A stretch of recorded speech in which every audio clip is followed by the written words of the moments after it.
கர்த்தருடைய வார்த்தைக்கு நேராக கடந்து செல்லலாம். நீதிமொழிகள் புஸ்தகம் 18வது அதிகாரம் 21வது வசனம். தெரிந்த வாக்கியம்தான். மரணமும் ஜீவனும் நாவின் அதிகாரத்தில் இருக்கும். இன்றைக்கு அநேகம் விசுவாசிகள் அனுபவிக்கிற பிரச்சனைகளுக்கு கண்டிப்பாய் கர்த்தர் காரணம் அல்ல. 100% அது யார் காரணம் அல்ல? சிலர் நினைக்கிறாங்க ஆண்டவர் என்னை ரொம்ப சோதிக்கிறார் பிரதர்னு. ஆண்டவர் தீமையினாலே சோதிக்கிறவர் அல்ல. அதனால நம்முடைய பிரச்சனைகளுக்கு யார் காரணமும் அல்ல, கர்த்தர் காரணம் அல்ல. நமக்கு கர்த்தரை விட்டுட்டா அடுத்து பழி போடுறதுக்கு யார் கிடைச்சா அப்படின்னா யாரு தான்? சாத்தான் தான், இல்லையா? ஏதாவது ஒரு பிரச்சனைனா யார் மேலே பழிய தூக்கி போட்டுறது? சாத்தான் மேலே பழிய தூக்கி போட்டுறது, இல்லையா? 2 பேர் தான் நமக்கு. ஆனால் உண்மையில் விசுவாசிகள் அனுபவிக்கிற பல பிரச்சனைகளுக்கு எதுதான் காரணம் தெரியுமா? அவர்களுடைய நாவு தான் காரணம். இந்த வசனம் ரொம்ப அருமையான வசனம். ஜீவனும் மரணமும் நாவின், அப்படியா இருக்கு? முதல்ல எதைத்தான் சொன்னாரு? மரணமும் ஜீவனும் எதுல இருக்கா? நாவின் அதிகாரத்தில் இருக்கு. நாவுனா இந்த சதையான நாக்க குறித்தது பேசல, நாம் பேசுகிற வார்த்தைகளை சொல்லுகிறது. நாம் பேசுகிற வார்த்தையில தான் நம்முடைய வாழ்வு இருக்கிறது. அதை அழிக்கிற தன்மையும் அதே வார்த்தைக்குள்ள தான் இருக்கிறது. நான் கொஞ்சம் பிராக்டிக்கலா பேச விரும்புகிறேன். நம்மில் ஒரு 100 பேர் இருக்காங்கன்னு வச்சுக்கோங்களேன். ஒரு 100 பேர் இருக்காங்கன்னா அதில் ஒரு ஆள் பேசுகிற பேச்சை கேட்டிங்கன்னா அவ்வளவு ஔஷதமான நல்ல வார்த்தைகளை தெரிந்தெடுத்து பேசுவாங்க. எல்லாம் நடந்துரும் பிரதர், எல்லாம் சரியாயிரும், வச்சிரும், ஆசீர்வாதம் வந்துடும், கண்டிப்பாக எழும்பி வந்துடுவோம் அப்படின்னு சொல்லி அவங்க பேசுகிற வார்த்தைகள் எல்லாம் நல்ல வார்த்தைகளாக இருக்கும். அதை கேட்கறதுக்கே அவ்வளவு பிரியமாக இருக்கும். ஒரு ஆள், அது எத்தனை பேர் தான்? 100ல் ஒரு ஆள். 100ல் இன்னொரு ஆள் அவர் பேசுறது கேட்டிங்கன்னா அவச்சொல்லாதான் பேசுவாங்க. நடக்காது, வைக்காது, கிடைக்காது, இருக்காது, பேசுறதெல்லாம் எப்படி தான் இருக்கும்? நெகட்டிவாக தான் பேசுவாங்க. இதுவும் எத்தனை பேர் தான்? 100ல் ஒரு ஆள். மித்த எத்தனை பேர் இருக்காங்க இன்னும்? அதான் நம்ம. நல்லதும் பேச மாட்டோம், கெட்டது என்ன செய்ய மாட்டோம்? உண்மைதான், பேச மாட்டோம். ஆனா ஒரு சூழ்நிலைன்னு வந்துச்சுன்னு வச்சுக்குங்க, வீட்டில் ஒரு சண்டைன்னு வந்துச்சுன்னு வச்சுக்குங்க, அப்பப்பப்பப்பப்பா ஆண்டவரே கர்த்தாவே, அம்மாவுக்கு ஒரு அபிஷேகம் அன்னைக்குன்னு இறங்கும் பாருங்க, இப்படியெல்லாம் இந்த அம்மாவால் பேச முடியுமா? இந்த அம்மா தான் பேசுதா அப்படின்னு தோணும். சரி, இந்த அம்மாவுக்கு அபிஷேகம் இறங்குச்சுன்னா ஐயாவுக்கு அந்த அபிஷேகம் கரபுரண்டு அங்கே ஓட வேணாம், அவரும் பேச ஆரம்பிப்பார் பாருங்க. ஐயோ அப்பா. நல்லா கவனிங்க. சூழ்நிலைகளில் நம்முடைய நாவை காத்து கொள்ள பழக வேண்டும். என்ன பேசுறோங்கிறது ரொம்ப முக்கியம். நீங்க நம்பினாலும் சரி, நம்பாவிட்டாலும் சரி, உருவாக்குகிற அதிகாரத்தை கர்த்தர் உங்களுடைய நாவிலே, நம்முடைய நாவிலே வைத்து வைத்திருக்கிறார். நாம் பேசுகிற வார்த்தைகள் உருவாக்குகிற வல்லமை உடையது. நீங்கள் எதை பேசுகிறீங்களோ அது அங்க உருவாக்கப்படும். நான் என்ன பேசுகிறேனோ அதை நான் உருவாக்குகிறேன். As I speak, I will create. நான் என்ன பேசுறேனோ அதைத்தான் என் வாழ்க்கையில நான் என்ன செய்கிறேன்? உருவாக்குகிறேன். நான் எப்படின்னு உங்களுக்கு விளக்கம் சொல்றேனே. கர்த்தர் ஆதியிலே ஆதாமை சிருஷ்டித்து ஏதேன் தோட்டத்திலே அவனை வைத்தார். ஏதேன் தோட்டத்தில் அவனுக்கு ஒரு வேலை கொடுத்தார். என்ன வேலை கொடுத்தாரு? பண்படுத்தவும் சரி காக்கவும் கட்டளையிட்டார், இல்லையா? சரி, காக்கிறதுக்கு அப்புறம் வருவோம். பண்படுத்துறதுன்னா என்னது? சுத்தம் பண்ணணும், விதைக்கணும், தண்ணீர் பாய்ச்சணும், களை எடுக்கணும். இதுக்கு பேர் என்னது? இதுக்கெல்லாம் என்ன வேணும் தெரியுமா?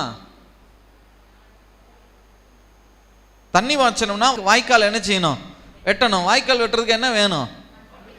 களை வெட்டுறதுக்கு என்ன வேணும்? குழி தோன்றதுக்கு என்ன வேணும்? வேணுமா? ஆதாம்கிட்ட எந்த கொல்லன் இருந்தாங்க கடப்பாரை செஞ்சு கொடுத்தான், நம்படி செஞ்சு கொடுத்தான் ஆதாமுக்கு? ஆதாமே ஆளு. இவனுக்கு முன்னாடி யாரும் என்ன, எந்த மனுஷனும் என்ன இல்லை. இவனுக்கு எப்படி நம்பட்டி கிடைச்சிச்சு? இவன்கிட்ட போய் கர்த்தர் பண்படுத்துன்னு சொல்லிட்டு போறாரு. எப்படி பண்படுத்த முடியும்? வாக்கிய வெட்ட வேணாமா, வரப்பு வெட்ட வேணாமா, குழி தோண்ட வேணாமா? எப்படி அதை பண்படுத்த முடியும்? எப்படி பண்படுத்த முடியும்னா, அதை பண்படுத்துகிறதற்கான அதிகாரத்தை கர்த்தர் அவன் நாவிலே வைத்திருந்தார். அல்லேலூயா. அந்த விருட்சத்திற்கு தண்ணீர் பாய கடவது அப்படின்னு ஆதாம் சொன்னா, அந்த விருட்சத்துக்கு தண்ணீர் என்ன செய்யும்? பாயும். அங்கே இருக்கிற மண் அகல கடவது அப்படின்னு ஆதாம் சொன்ன உடனே அங்கே இருக்கிற மண் என்ன செய்யும்? அகலும். அது அத்தனையும் வார்த்தைக்கு என்ன செய்ய ஆரம்பித்தது? கட்டுப்பட ஆரம்பித்தது. ஏன்னா அது அந்த உருவாக்கப்பட்ட அத்தனையுமே எதை கொண்டுதான் உருவாக்கப்பட்டிருக்கிறது? வார்த்தையை கொண்டுதான். அது எதுக்கு தான் கட்டுப்படும்? வார்த்தைக்கு தான் கட்டுப்படும். அந்த அதிகாரத்தை கர்த்தர் அவன் நாவிலே வைத்திருந்தார். அந்த அதிகாரம் அவனுடைய நாவில் வைக்கப்பட்டிருந்தது. நீங்க நம்பினாலும் சரி, நம்பலைனாலும் சரி, நீங்க பேசுகிற வார்த்தைகள் அங்கே காரியத்தை நடப்பிக்க ஆரம்பிக்கும். அநேகர் இப்படித்தான். ஏன் வார்த்தையில கவனம் இல்லைன்னா, நான் பேசுறதெல்லாமா பிரதர் நடக்க போறது? கண்டிப்பா பிரதர், நீங்க என்ன பேசுறீங்களோ, நலமான வார்த்தையானாலும் சரி அல்லது அதற்கு எதிர்மாறான வார்த்தைகளானாலும் சரி, கண்டிப்பாய் நம்முடைய வாழ்க்கையில் அப்படியே டிட்டோ என்ன செய்யும்? நடக்கும்.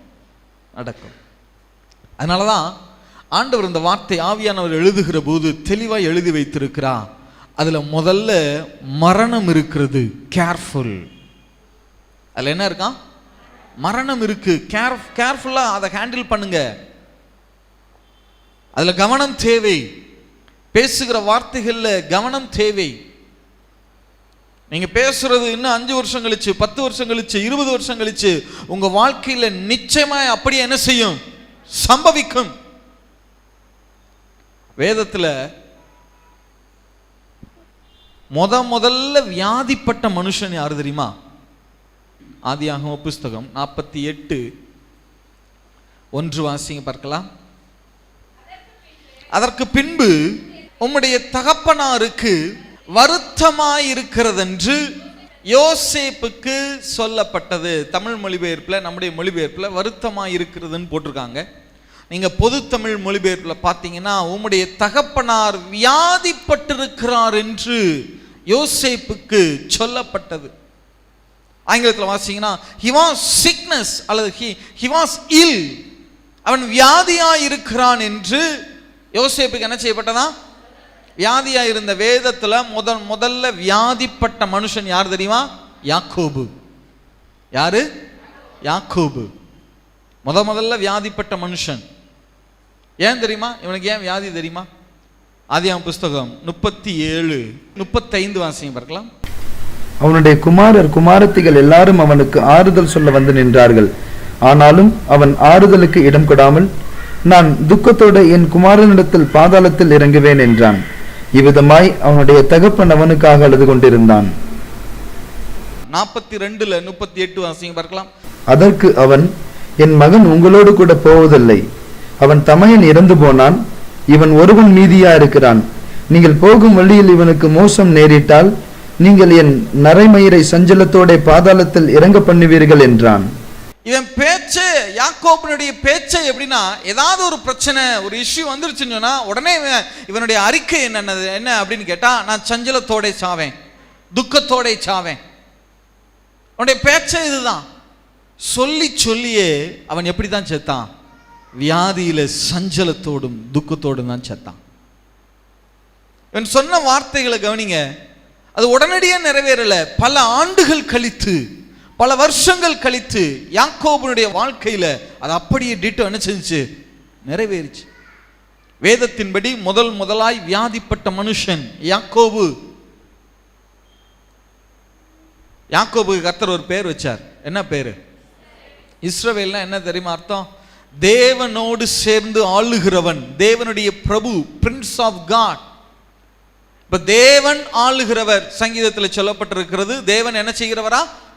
இப்ப தேவனோடு சேர்ந்து இந்த யாக்கோபும் என்ன செய்ய போறானாம்? ஆள போகிறான். ஆளுகிறவர், தேவன் ஆளுகிறவர். அவர் ஒன்று சொன்னா நடக்குமா? சொல்லுங்க, நடக்குமா நடக்காதா? அப்ப அவரோடு சேர்ந்து ஆளுகிற யாக்கோபு சொன்னாலும் என்ன செய்யும்? அதனாலதான் நீட்டோ அப்படியே நடந்துச்சு. யாக்கோபை விடுங்க, நம்மளாம் ஆவிக்குரிய இஸ்ரவேலர்கள், ஆவிக்குரிய, உண்மைதானா? அப்படியானால் நீங்க சொல்றதும் நிச்சயம் நடக்கும். நீங்க சொல்லிட்டு மறந்துடலாம். வார்த்தை ஆவியா இருக்குன்னு சொல்லப்பட்டிருக்கு. நீங்க பேசுகிற வார்த்தைகள் அது ஆவியாய் உங்க கண்ணுக்கு தெரியாது, ஆவியாய் வெளியே போய் புறப்பட்டு கிரியை செய்து கொஞ்ச நாள் ஆகிற போது அந்த கிரியை நடந்து ஒரு நாள் உங்களுக்கு கண்ணுக்கு முன்னாடி ஜீவனாய் வந்து நிற்கும். வார்த்தை ஆவியும் ஜீவனா கரெக்டா வந்து நிற்கும். என்ன வார்த்தைகள் பேசுகிறோங்கிறதுல கவனம். யாக்கோபுக்கு சொல்லப்பட்ட அந்த எபிரேய வார்த்தை, அந்த வியாதி அப்படிங்கிற வார்த்தை, வியாதிக்கு அநேக எபிரேய வார்த்தைகள் உண்டு. அந்த யாக்கோபுக்கு சொல்லப்பட்ட அந்த வார்த்தை வேதத்தில் 2 இடத்துல தான் சொல்லப்பட்டிருக்கு. ஒன்று யாக்கோபுக்கு, அடுத்து யாருக்கு தெரியுமா? எசேக்கியா ராஜாவுக்கு. எசேக்கியா ராஜா வியாதிப்பட்டான். என்ன வியாதின்னு சொல்லப்பட்டிருக்கு தெரியுமா? என்ன வியாதி? பிளவை, ஆங்கிலத்தில் கேன்சர். வேத பண்டிதர்கள் சொல்றாங்க, அப்ப எசேக்கியா கேன்சர்ல செத்தா யாக்கோபும் எதுல தான் செத்துருக்க வேண்டும்? கேன்சர்ல. சஞ்சலத்தோட துக்கத்தோட சாவேன்னு சொன்ன அதே வார்த்தை யாக்கோபுடைய வாழ்க்கையில் அப்படியே டிட்டோ. கவனம் தேவை. நம்ம என்ன பேசுகிறோம் என்கிறதுல. அதாவது அநேகர் இன்னைக்கு கேஷுவலா பேசுறேன், ஜோக் அடிக்கிறேன் அப்படின்னு சொல்லிட்டு, நான் யாரு, கர்த்தருக்குள்ள நான் என்னவாக இருக்கிறேன், என்னுடைய நாவல என்ன அதிகாரம் வைக்கப்பட்டிருக்குன்னே தெரியாம ஜோக் அடிக்கிறதா நினைச்சு என்னென்னமோ சொல்றது. 40 வயசு ஆயிட்டாலே பிரதர் ப்ரெஷர் சுகர்லாம் கண்டிப்பா வந்துடும் பிரதர். கண்டிப்பா வரும். கண்டிப்பா என்ன செய்யும்? ப்ரெஷர் சுகர் வந்த உடனே, என்ன ஆண்டவரே இப்படி வந்துருச்சு. அவரை கேட்டால் அவர் என்ன பண்ணுவார்? நானாப்பா பண்ணேன், எல்லாத்தையும் யார் தான் பேசுனது? உண்மை. நம்ம கேஷுவலாக பேசுகிறோன்னு சொல்லிட்டு அநேக வார்த்தைகள் நம்ம ரோட்டில் நாம கரெக்டாக போனாலும் டம்முன்னு வந்து மோதிடுறான் பிரதர். கண்டிப்பாக மோதுவான். சொன்னோமா? நாம் என்ன பேசுகிறோம் என்கிறதுல கவனம் தேவை. எதுக்கு எடுத்தாலும் ஆண்டவர் மேலேயும் சாத்தா மேலேயும் நினைச்சுக்க கூடாது. சொல்லுங்க, இப்ப சொல்லுங்க, நம்முடைய வாழ்க்கையில நாம் அனுபவிக்கிற பிரச்சனைகளுக்கு யார் காரணம்? உண்மை. ரெஸ்பான்சிபிலிட்டி நம்ம தான் எடுக்க வேண்டி இருக்கு. கர்த்தர் வைத்திருக்கிற ஆசீர்வாதங்களை பேசாம, அது தேவன் எவ்வளவு தெளிவா எழுதி வைத்திருக்கிறார். முதல்ல அதுல ஜீவன் இருக்கிறது அப்புறம் இருக்கட்டும், முதல்ல என்ன இருக்கு? அதுல மரணம் இருக்கு. Be careful. கவனமா பேசணும். எல்லாத்தையும் பேசிட்டு எதுக்கு எடுத்தாலும் யார் மேலேயே பழியப்படக்கூடாது. சாத்தா மேலே அவனை கேட்டால் அவன் என்ன சொல்லிடுவான்? எதுக்கு எடுத்தாலும் என்னையே சொல்றிய? உண்மை. ஒரு விசுவாசியினுடைய நாவின் அதிகாரம் என்ன, அது தெரிந்து வைத்திருக்க வேண்டும். ஒரு வார்த்தை சொன்னாலும் முத்தான வார்த்தையா இருக்க வேண்டும். அல்லேலூயா. நல்ல வார்த்தைகளை, நல்ல வாக்கியங்களை வேதத்திலிருந்து எடுத்து பேசுங்க, அறிக்கை செய்ய ஆரம்பிங்க. நாவை குறித்த கவனம் தேவை. ஈரமான இடம் இருக்குன்னு வச்சுக்கோங்க, எப்படி நடப்பீங்க? அதுல தரையில ஈரமா இருக்கு, தண்ணி கொட்டி இருக்கு, எப்படி நடப்பீங்க? கவனமா நடப்பீங்களா? மெதுவா? ஐயா அப்படி நடக்கலைன்னா என்ன ஆகும்? வலிக்கு கீழே விழுவுமா? கீழே விழுந்தா என்ன நடக்கும்? உங்க உடம்புல கொஞ்சம் சோதிச்சு பாருங்க பார்ப்போம். தலையிலிருந்து கால் வரைக்கும் கொஞ்சம் சோதிச்சு பாருங்க. எப்பவுமே ஈரமாவே இருக்கிற இடம் எது தெரியுமா? ஈரமாவே இருக்கும், எப்பவுமே ஈரமா இருக்கும். என்ன இடம்? என்ன உறுப்பு அது? சொல்லுங்க, சத்தமா சொல்லுங்க. கண்களா? நாக்கு. எதுதான்? நாக்கு தான் எப்பவுமே எப்படி இருக்கும்? ஈரமான இடம். கவனம் இல்லை, ஸ்லிப் ஆகும். ஸ்லிப் ஆச்சு கண்டிப்பா அடி விழும். அப்புறம் அடி விழுந்த பிறகு என்ன ஆண்டவரை எப்படின்னு ஆண்டவர் போய் என்ன செய்ய முடியாது. நல்ல வார்த்தைகளை தெரிந்து எடுத்து பேசுங்க. நீதிமொழிகள் புஸ்தகம் 15:4. ஆரோக்கியமுள்ள நாவு ஜீவ விருட்சம், நாவின் மாறுபாடோ ஆவியை நொறுக்கும். ஆரோக்கியமுள்ள நாவு என்ன விருட்சமா? ஜீவ விருட்சம். ESV அப்படிங்கிற ஆங்கில மொழிபெயர்ப்புல சொல்லப்பட்டிருக்கு, the gentle statement is a tree of life. நல்ல வாக்கியம் ஜீவ விருட்சம் என்று சொல்லப்பட்டிருக்கிறது. என்ன வாக்கியமா? நல்ல. நீங்க ஒரு வார்த்தை, நல்ல வார்த்தை சொன்னீங்கன்னா அது உங்க வாழ்க்கையில எப்படி மாறிவிடுமா? ஜீவ விருட்சமாய் மாறிவிடும். இன்னைக்கு அநேகருடைய வாழ்க்கை வறண்டு கிடக்கு. காரணம் என்னன்னா, என்ன வாக்கியங்களையே பேசல, நல்ல வார்த்தைகளை நல்ல வாக்கியங்களை என்னவே செய்யல, பேசவே இல்லை. நீங்க வசனங்களை எடுத்து நல்ல வாக்கியங்களை எடுத்து அறிக்கை செய்ய ஆரம்பிங்க. என்னுடைய பிள்ளைகள் கர்த்தரால போதிக்கப்பட்டிருப்பாங்க, என்னுடைய சம்பத்து பெருகி இருக்கிறது, இந்த பூமியிலே நீதிமானாகிய என்னுடைய ஆஸ்தியும் ஐஸ்வர்யமும் குறைவில்லாது இருக்கிறது, சிங்க குட்டிகள் பட்டினி கிடக்கும், தாழ்ச்சி அடையும், ஆனால் கர்த்தரை தேடுகிற எனக்கும் என் குடும்பத்துக்கும் ஒரு குறைவும். கன்ஃபஸ் பண்ணுங்க. நீங்க சொல்லுகிற ஒவ்வொரு வாக்கியத்துக்கும் ஒரு ஜீவ விருட்சம் உங்க வாழ்க்கையில நடப்பட ஆரம்பிக்கும். அல்லேலூயா. ஜீவ விருட்சத்தின் தன்மை என்ன தெரியுமா? மாதந்தோறும் என்ன செய்யுமா? கனிகளை கொடுக்கும். வெளிப்படுத்தல் புஸ்தகத்தில் சொல்லப்பட்டிருக்கு, ஜீவ விருட்சம் வருஷத்துக்கு ஒரு தடவை இல்லையா, எப்படி கனிகளை கொடுக்குமா? மாதந்தோறும். உங்க வாழ்க்கை முழுவதும் வறண்டு கிடந்துச்சுன்னு சொன்னா, வாக்கியங்களை வேதத்திலிருந்து நல்ல வசனங்களை எடுத்து பேச ஆரம்பிங்க. உங்க வாழ்க்கை முழுவதும் ஜீவ விருட்சம் நடப்படட்டும். அல்லேலூயா. இன்னைக்கு நீங்க நட்டீங்கன்னு சொன்னா, அது காலங்காலமாய் மாதந்தோறும் உங்களுக்கு என்ன செய்து கொண்டே இருக்கும்? கனிகளை கொடுத்து கொண்டே இருக்கும். நாம் அதை நினைவு வச்சுக்கணும். நம்ம தான் அறிக்கை செய்யணும். பவுல் சொன்னார், அறிக்கை செய்கிறதிலே அசைவில்லாமல் உறுதியாய் என்ன செய்யுங்க? தரித்திருங்கள். அறிக்கை செஞ்சுட்டே இருக்கணும். வார்த்தைகளை அறிக்கை செஞ்சுட்டே இருக்கணும். நீங்க நல்ல வார்த்தைகளை அறிக்கை செய்யலைனா, வசனத்தை எடுத்து அறிக்கை செய்யலைனா, ஆட்டோமேட்டிக்கா நீங்க தவறான வார்த்தைகளை பேச ஆரம்பித்து விடுவீர்கள். எப்படி? ரெண்டு தான். ரெண்டுமே பேசாமலாம் இருக்க முடியாது. ஒன்று நல்ல வார்த்தை பேசணும், இல்லைன்னா என்ன வார்த்தை பேச ஆரம்பிச்சிருவோம்? தவறான வார்த்தை என்ன செய்ய ஆரம்பிச்சிருவோம்? பேச ஆரம்பிச்சிருவோம். இப்போ தவறான வார்த்தையை பேசாமல் இருக்கணும்னா நீங்க என்ன வார்த்தைகளை பேச வேண்டும்? நல்ல வார்த்தைகளை பேச வேண்டும். வாக்கியம் கர்த்தர் எத்தனை, உங்களுக்கு ஒருவேளை வேதத்தை வாசிக்க தெரியாமல் இருக்கலாம், பிரச்சனை இல்லை. ஊழியக்காரர் செய்தி கொடுக்கிற போது நல்லா கூர்ந்து கவனிங்க. ஆசீர்வாதமான வார்த்தைகள் வாக்கு தத்தங்களை சொல்லுகிற போது அதை அப்படியே மனசுல உள்வாங்கி பதிய வச்சுக்கிறோங்க. திரும்ப திரும்ப திரும்ப திரும்ப திரும்ப திரும்ப அதை கன்ஃபஸ் பண்ண ஆரம்பிங்க. கன்ஃபஸ் பண்ண ஆரம்பிங்க. அது உங்களுடைய வாழ்க்கையிலே நடக்க ஆரம்பிக்கும். அல்லேலூயா. ஆதியாகம புஸ்தகம் 17வது அதிகாரம் 1வது வசனத்திலிருந்து வாசிங்க பார்க்கலாம். ஆபிராம் 99 வயதான போது கர்த்தர் ஆபிராமுக்கு தரிசனமாகி, நான் சர்வ வல்லமையுள்ள தேவன், நீ எனக்கு முன்பாக நடந்து கொண்டு உத்தமனாயிரு. 5வது வசனம், இனி உன் பேர் ஆபிராம் என்னப்படாமல் நான் உன்னை திரளான ஜாதிகளுக்கு தகப்பனாக ஏற்படுத்தினபடியால் உன் பேர் ஆபிரகாம் என்னப்படும். இப்ப 15வது வசனம் வாசிங்க பார்க்கலாம். பின்னும் தேவன் ஆபிரகாமை நோக்கி, உன் மனைவி சாராயை இனி சாரா என்று அழையாதிருப்பாயாக, சாராள் என்பது அவளுக்கு பேராயிருக்கும். எத்தனை வயசுல கர்த்தர் பேரை மாத்தினாரு? எத்தனை வயசுல ஆண்டவர் ரட்சிப்புகளை கொண்டு வந்தார் தெரியுமா? 75 வயசுல. ஆபிரகாம அழைத்து கொண்டு வந்தது எத்தனை வயசுல? 75 வயசுல.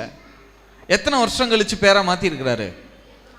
24 வருஷம் கழிச்சு இப்பதான் பேரை சேஞ்ச் பண்றாரு. என்ன சொல்றாருன்னா, ஆபிராம பார்த்து, இனிமே உன் பேர் ஆபிராம் இல்ல, என்னவா?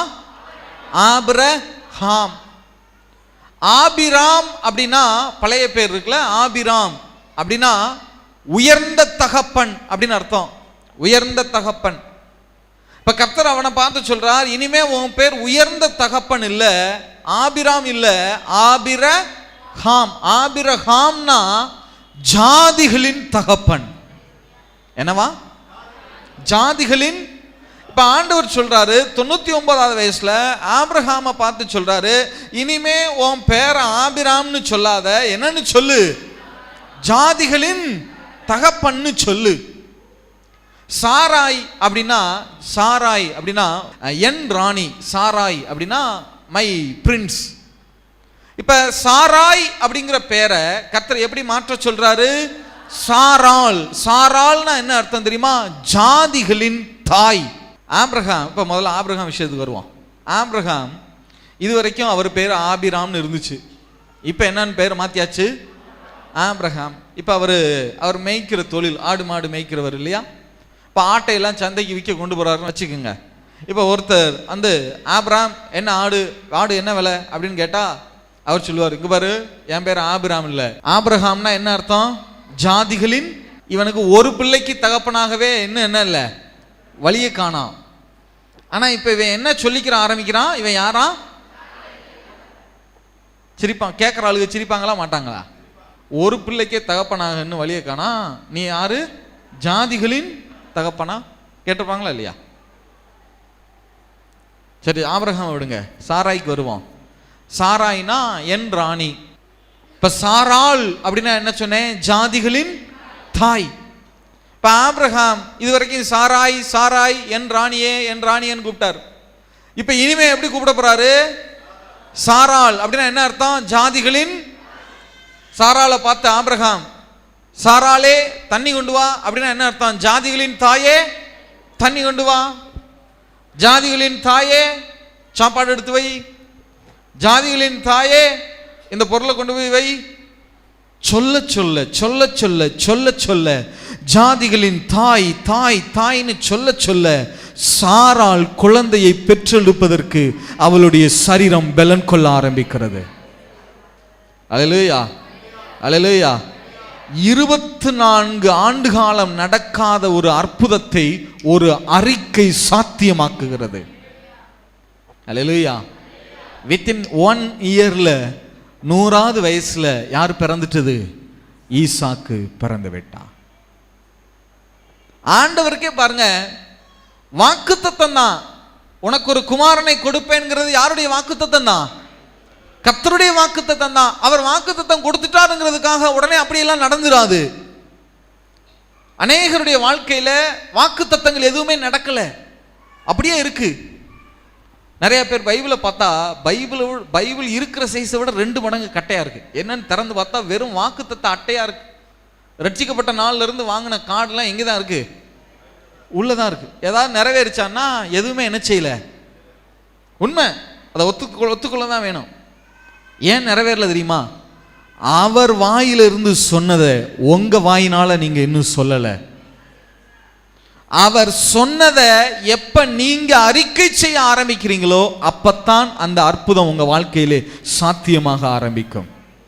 ஆபிரகாமை பார்த்து கர்த்தர் தான் சொன்னாரு உனக்கு ஒரு குமாரனை கொடுப்பேன்னு. சொன்ன உடனே நடந்துடல. ஆண்டவரே பாருங்க, ஆண்டவரே ஆபிரகாமை அறிக்கை செய்ய வைக்கிறார். என்ன செய்ய வைக்கிறாரு? உன் மனைவியை பார்த்து இனிமே என் ராணின்லாம் கூப்பிடாத, இனிமே என்னன்னு கூப்பிடு, ஜாதிகளின் தாயின்னு கூப்பிடுன்னு சொல்ல, அதை கூப்பிட கூப்பிட கூப்பிட அவளை அழைக்க அழைக்க அழைக்க அவளுடைய வாழ்க்கை, அவளுடைய சரீரம் அதற்கேற்ற விதமாய் பலன் கொள்ள ஆரம்பிக்கிறது. அல்லேலூயா, அல்லேலூயா. இப்ப தெரியுதா? தவறான வார்த்தைகளை பேசுறத நிறுத்தணும். நிறுத்தினா மட்டும் பத்தாது, அடுத்து என்ன செய்யணும்? நல்ல வாக்குத்தத்தங்களை எடுத்து அறிக்கை செய்ய ஆரம்பிங்க. அல்லேலூயா, அல்லேலூயா. அநேக நேரங்களில் நமக்கு அறிக்கை செய்யணுங்கிறதே என்ன செஞ்சு போகுதுன்னா மறந்துடுது. நம்மளை சொல்லியும் குற்றம் இல்லை. அநேக பணிகள் அலுவல்கள் மத்தியில் அறிக்கை செய்யணுங்கிறது என்ன செஞ்சிடுது? மறந்துடுது. வீட்டில் ஒரு கிளாக் வாங்கி வைங்க. 1 ஹவருக்கு 1 ஹவர் பெல் அடிக்கிற மாதிரி ஒரு கிளாக் வாங்கி வைங்க. சும்மா ஒரு 300-400 ரூபாயில் வாங்கிடலாம். உங்கள் மொபைலில் அப்படி ஒரு ஆப்பை டவுன்லோட் பண்ணுங்க. 1 ஹவருக்கு 1 ஹவர் ஒரு பீப் சவுண்டு கொடுக்குற மாதிரி அந்த சவுண்டு வந்த உடனே உங்களுக்குள்ளே இருந்து வருகிற வார்த்தைகளை அறிக்கை செய்யுங்க. கர்த்தர் எனக்கு ஒரு வீட்டை கட்டுவார். தாவீது சொன்னான், கர்த்தர் எனக்கு ஒரு வீட்டை கட்டுவார். கன்ஃபஸ் பண்ண ஆரம்பிங்க. நீங்க அறிக்கை செய்ய செய்ய நிச்சயமாய் கர்த்தர் உங்களுக்கு ஒரு வீட்டை கட்டுவார். அல்லேலூயா. இந்த பூமியிலே என்னுடைய சம்பத்து பெருகி இருக்கிறது பெருகி இருக்கிறது பெருகி இருக்கிறதுன்னு சொல்லி கன்ஃபஸ் பண்ண ஆரம்பிங்க. கன்ஃபஸ் பண்ண ஆரம்பிங்க. அதாவது இந்த பூமியில உங்களுக்கு 1 அடி நிலம் உங்க பேர்ல இல்லாம இருந்தாலும் சரி, நீங்க அறிக்கை செய்ய ஆரம்பிங்க. கர்த்தர் ஏக்கர் கணக்கா உங்க பேர்ல லேண்ட் எழுத ஆரம்பிப்பா. அல்லேலூயா. இது ஆவியில நடக்கிற காரியம், கண்களுக்கு தெரியாது. இன்னைக்கு அறிக்கை செஞ்சுட்டு நாளைக்கு என்ன செய்யக்கூடாது? நடக்கலன்னு சொல்லிட்டு விட்டுறக்கூடாது. அறிக்கை செய்கிறதுல அசைவில்லாமல் எப்படி இருக்கணுமா? உறுதியாய் தரித்திருக்கணும். நீங்க கன்ஃபஸ் பண்ணிட்டே இருங்க. நீங்க சொல்ல சொல்ல சொல்ல சொல்ல ஆவியிலே காரியங்கள் நடக்க ஆரம்பிக்கும். எங்க நடக்க ஆரம்பிக்கும்? ஸ்பிரிட்ல நடக்க ஆரம்பிக்கும். உங்க கண்களுக்கு தெரியாது. ஆவியின் உலகத்துல அந்த காரியங்கள் நடக்க ஆரம்பிக்கும். நீங்க கன்ஃபஸ் பண்ண பண்ண பண்ண பண்ண பண்ண பண்ண நிச்சயமாய் அது ஒரு நாள் உங்க கண்களுக்கு முன்னாடி வந்து நின்றோம். அல்லேலூயா. சொந்த வீடே இல்லாம இருக்கட்டும், கவலையப்பட வேண்டாம். கர்த்தர் எனக்கு ஒரு வீட்டை கட்டுவார் கட்டுவார் கட்டுவார்னு கன்ஃபஸ் பண்ண ஆரம்பிங்க. ஆவியில தூதர்கள் போய் உங்க பேர்ல ஒரு லேண்டை பத்திரம் போடுவாங்க. அவங்களே உங்களுக்காக வானம் தோண்டுவாங்க, குழி பறிப்பாங்க, பில்லர் போடுவாங்க, சுவர் எழுப்புவாங்க. இது எல்லாம் எப்ப நடக்கும் தெரியுமா? நீங்க என்ன பண்ணிட்டே இருக்கணும்? அறிக்கை செய்ய செய்ய செய்ய செய்ய அங்கே ஒவ்வொரு செங்கலாக வைத்து கட்டிடம் எழும்பிட்டே இருக்கும். அல்லேலூயா அல்லேலூயா. இதெல்லாம் ஆவியிலே நடக்கும். என்ன பிரதர் இன்னும் லேட் ஆகுது, இன்னும் கிடைக்கலையே, வீடு கிடைக்கலையே அப்படின்னா வீட்டுக்கு ஏசி மாட்டிக்கிட்டு இருக்குன்னு அர்த்தம். வீட்டுக்கு என்ன மாட்டிக்கிட்டு இருக்கு? நீங்க கன்ஃபர்ஸ் பண்ணிட்டே இருங்க, நிச்சயமாய் ஒரு நாள் அது உங்க கண்களுக்கு முன்னாடி வந்து நின்றோம். ஆவியா மட்டும் இருக்காது, நிச்சயம் அது ஜீவனா என்ன செஞ்சிடும், வந்து நின்றுவிடும். அல்லேலூயா. அப்போ நம்முடைய நாவில் முதல்ல கவனம் வைக்கணுமா? ஏன் முதல்ல அது என்ன இருக்கு? அதுல மரணம் இருக்கு, அதுக்கப்புறம் தான் என்ன இருக்கு? ஜீவன் இருக்கிறது. சரி, இந்த மரணத்தை குறித்து நம்ம ரொம்ப கேர்ஃபுல்லாக இருக்கணும். மரணம்னா நம்ம சாகிறதல்ல, அழிவுக்கு ஏதுவான காரியங்கள்னு அர்த்தம். அழிவுக்கு ஏதுவான காரியங்கள்னு அர்த்தம். பிள்ளைகளை குறித்து கன்ஃபஸ் பண்ணுகிற போது, பேசுகிற போது நல்ல வார்த்தைகளை என்ன செய்யுங்க, பேசுங்க. என்னுடைய பிள்ளைகள் கர்த்தரால அப்படின்னு சொல்லுங்க, அப்படின்னு சொல்லுங்க. இந்த காலத்துலலாம் பிரதர் இவங்களை வளர்க்குறது ரொம்ப கஷ்டம் பிரதர், கண்டிப்பாக கஷ்டமாக தான் இருக்கும். மார்க் குறைச்சி வாங்கிட்டான், மார்க் குறைஞ்சி வாங்கிட்டான், நீ என்னத்தை படித்து கரெக்டாக சொல்கிறீங்களே, கேட்டோமா? கண்டிப்பாக +2லேயே டிகிரிலேயே பாதியிலே என்ன செய்வான், வந்து நிற்பான். ஏன்டா அப்படி பாதியில் வந்து கிழிச்சிட்டு வந்து நிற்கிற அப்படின்னு கேட்டால் அவன் செய்யலை, அவனை அப்படி செய்யும்படியாக மாற்றினது யாரு? நல்ல வார்த்தைகளை ஒவ்வொரு நாளும் பிள்ளைங்க தலைமையில் கை வச்சு சொல்லுங்க, என்னுடைய பிள்ளைகள் கர்த்தராலே போதிக்கப்பட்டிருப்பார்கள், என்னுடைய பிள்ளைகள் ஞானவான்களாக இருப்பாங்க, இந்த பூமியில் அவங்க என்னுடைய சந்ததி ஆசீர்வதிக்கப்பட்ட சந்ததியாக இருக்கும். அல்லேலூயா. கன்ஃபஸ் பண்ண ஆரம்பிங்க, அது அப்படியே இங்கே நடக்க ஆரம்பிக்கும். அல்லேலூயா அல்லேலூயா. நீங்கள் கஷ்டப்பட வேண்டாம் பிரதர், நீங்கள் கஷ்டப்பட வேண்டாம் சிஸ்டர். உங்கள் பிள்ளையை நல்வழிப்படுத்துறதுக்கு நீங்கள் பாரப்படவே வேணாம். வீட்டில் சேரை போட்டு நல்ல ஃபேனை போட்டுட்டு கீழே உட்காந்து கன்ஃபஸ் மட்டும் பண்ண ஆரம்பிங்க. கர்த்தருடைய நாமத்தில் அறிக்கை செய்ய ஆரம்பிங்க. நீங்கள் சொல்லுகிற ஒவ்வொரு அறிக்கையும் அங்கே அடியாய் விழ ஆரம்பிக்கும். அல்லேலூயா. கர்த்தரவனை போதிச்சு நடத்துவா, கர்த்தரவனை நல்வழிப்படுத்துவா. இது எப்போ தெரியுமா? ஆண்டவரே வாக்குத்தத்தம், ஆபிரகாமுடைய காரியத்தில் பார்த்தோம், ஆண்டவரே வாக்குத்தத்தம் கொடுத்தாலும் சரி, சும்மா எல்லாம் உடனே என்ன செஞ்சிடாது, நடந்துடாது. அவர் சொன்னதை உங்களுடைய நாவுகள் சொல்ல வேண்டும். அல்லேலூயா. எல்லாத்தையும் அவரே செய்யணும்னா தான் எல்லாத்தையும் எப்பயும் செஞ்சு முடிச்சுட்டு போயிருப்பாரு இல்லையா? அநேகர் அப்படி நினைச்சுறாங்க, ஆண்டவர் எல்லாத்தையும் பண்ணிட்டார் பிரதர், சிலுவையில் பண்ணிட்டார் பிரதர், நான் ஒன்றுமே என்ன செய்ய மாட்டேன், பண்ண தேவையில்லை. அவர் சொன்னதை நீங்க என்ன செய்யணும், சொல்லணும் சொல்லணும். தவறான வார்த்தைகளை என்ன செய்யாதீங்க, பேசாதீங்க. இஸ்ரவேல் ஜனங்கள்ல முதல் தலைமுறையினர், அதாவது எகிப்திலிருந்து புறப்பட்டாங்கல்ல, அவங்க ஃபுல்லாக வனாந்தரத்திலே செத்துட்டாங்க. வனாந்தரத்தில் என்ன செஞ்சாங்க, ஏன் செத்தாங்க தெரியுமா? ஏதாவது ஒரு பிரச்சனை வந்துச்சுன்னா, நீங்கள் வேதத்தில் வாசிச்சிங்கன்னு சொன்னால், ஏதாவது ஒரு பிரச்சனை, தண்ணி இல்லைன்னு வச்சுக்கோங்க, நாங்கள் வனாந்தரத்தில் செத்தோமானால் நலமாக இருக்கும். இறைச்சி கிடைக்கலைன்னு வச்சுக்கோங்க, நாங்கள் வனாந்தரத்தில் செத்தோமானால் நலமாக இருக்கும். சொல்லி சொல்லியே சொன்ன அத்தனை பேர் எங்கேயே தான் செத்தான், வனாந்தரத்திலே செத்தான். என்ன சொல்லுகிறோம் என்பது ரொம்ப கவனம். கோபத்தில் பேசிட்டேன், டென்ஷனில் பேசிட்டேன் அப்படிலாம் என்ன செய்யாதீங்க. அதாவது சூழ்நிலைகளில் நல்ல வார்த்தைகளை பேச கற்றுக்கொள்ளணும். முடியலைன்னா தவறான வார்த்தைகளை பேசாதபடிக்கு என்னவா இருந்துடணும், அமைதியாவது இருந்தார். சூழ்நிலைகளில் நாவுகளை காத்துக்கொள்ளணும். அப்புறம் பிரச்சனைகள் வந்துட்டு அப்புறம் ஆண்டவர் பார்த்து, ஆண்டவரை இது சரியில்லை, அது சரியில்லை, இது இப்படி இருக்கு, அது இப்படி இருக்கு, நான் என்ன பண்றது, உண்மைத்தான் தேடுகிறேன் அப்படின்னா அவர் என்ன செய்வார் பாவம்? யார் தான் உருவாக்குனது? தேவன் ஆளுகிறவர். அவரோடு சேர்ந்து நம்மளும் என்னதான் செய்யறோம், நல்ல வார்த்தைகளை குடும்பத்தை குறித்து, தேசத்தை குறித்து. அநேகர் இன்னைக்கு கன்ஃபஸ் பண்றாங்க தேசத்தை குறித்து. இனிமே நம்ம நாட்டில் யாரையுமே திருத்த முடியாது பிரதர். லஞ்சமா எப்படி வாங்குறாங்க? உண்மைதான். அதாவது நீங்க பேசுறது பொய் இல்லை, நீங்க பேசுறது உண்மைதான். இப்போ நீங்க உண்மையை பேச வேண்டாம், சத்தியத்தை பேசுங்க. அல்லேலூயா. உண்மைங்கிறது வேற, உண்மைங்கிறது நீங்க கண்ணால பார்க்கிறது, அதையே நீங்க பேசிட்டு இருக்க வேண்டாம். சத்தியம் என்ன சொல்லுது? உன்னுடைய தேசம் சுபிச்சிருக்கும், உன்னுடைய தேசத்துல நீ வாழ்ந்திருப்பாய், சுகித்திருப்பாய்ன்னு சொல்லுது பாருங்க. அந்த சத்தியத்தை என்ன செய்யணும்? பேசணும். தேசத்தை குறித்து நல்ல வார்த்தைகளை, திருச்சபையை குறித்து நல்ல வார்த்தைகளை பேசுங்க. நீங்க பேச பேச அங்க நடக்க ஆரம்பிக்கும். அல்லேலூயா. மரணம் இருக்கு, முதல்ல அதுல கவனமாயிருங்க. ஒண்ணு. சரி, நான் ரெண்டாவது விஷயத்துக்கு வருகிறேன். முதல்ல மரணம் இருக்கு, அடுத்து என்ன இருக்கா? ஜீவன் இருக்கிறது. என்ன இருக்கிறது? ஜீவன் இருக்கு. இப்ப நாவல் இருக்கிற ஜீவனை எப்படி நாம் வெளியே கொண்டு வர்றது? நாவல் இருக்கிற ஜீவனை, மரணம் வராம தவறான வார்த்தைகளை பேசாம காத்துக்கிறோம். அடுத்து ஜீவனை நம்ம வெளியில கொண்டு வருவதற்கு நாம என்ன செய்யறது? ஆதியாகம புஸ்தகம் 2வது அதிகாரம் 7வது வாக்கியம். தேவனாகிய கர்த்தர் மனுஷனை பூமியின் மண்ணினாலே உருவாக்கி ஜீவ சுவாசத்தை அவன் நாசியிலே ஊதினார், மனுஷன் ஜீவ ஆத்மாவானான். இப்ப கவனிங்க.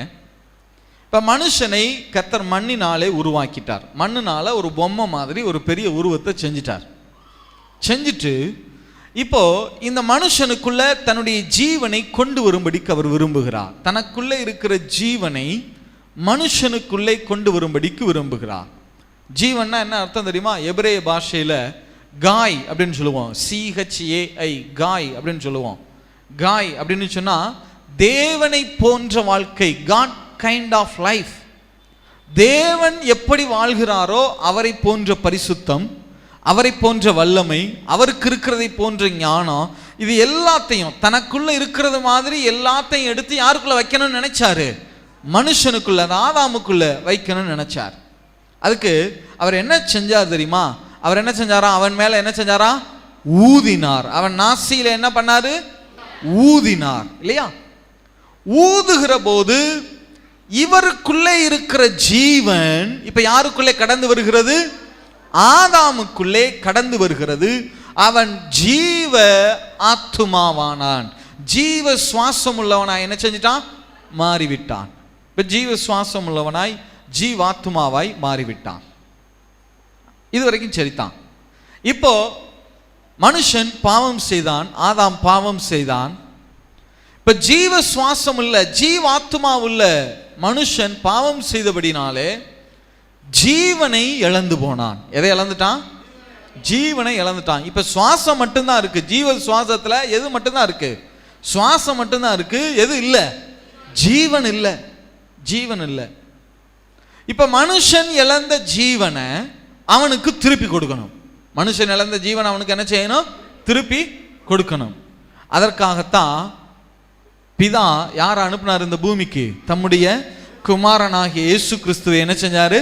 அனுப்பினார். குமாரனை உடையவன் ஜீவனை உடையவன். ஜீவன் உண்டாயிருக்கவும் அந்த ஜீவன் பரிபூரணப்படவும் என்ன செய்த இந்த பூமிக்கு, உலகத்திற்கு என்ன செஞ்சேன்? வந்தேன்னு சொன்னார் இல்லையா? அவர் வந்ததே எதுக்கு? நமக்கு என்ன உண்டாகணுமா? ஜீவன் உண்டாகிறதுக்கு தான் அவர் பூமிக்கு வந்தார். ஆதாமுக்குள்ள ஜீவன் போகணும்னா அவர் என்ன பண்ணாரு? தேவன் என்ன பண்ணாரு? ஊதினார். ஊதும் போதுதான் இவருக்குள்ள இருக்கிற ஜீவன் யாருக்குள்ள வந்துச்சு? ஆதாமுக்குள்ள. இல்லையா? இப்ப இரண்டாம் விசை புதிய ஏற்பாட்டில் திரும்பவும் ஜீவனை கொடுக்க வந்திருக்கிறார். அங்கேயும் அவர் என்னதான் செஞ்சார் தெரியுமா? இயேசு என்னதான் செஞ்சார் தெரியுமா? யோவான் சுவிசேஷம் 20வது அதிகாரம் 22வது வாக்கியம்.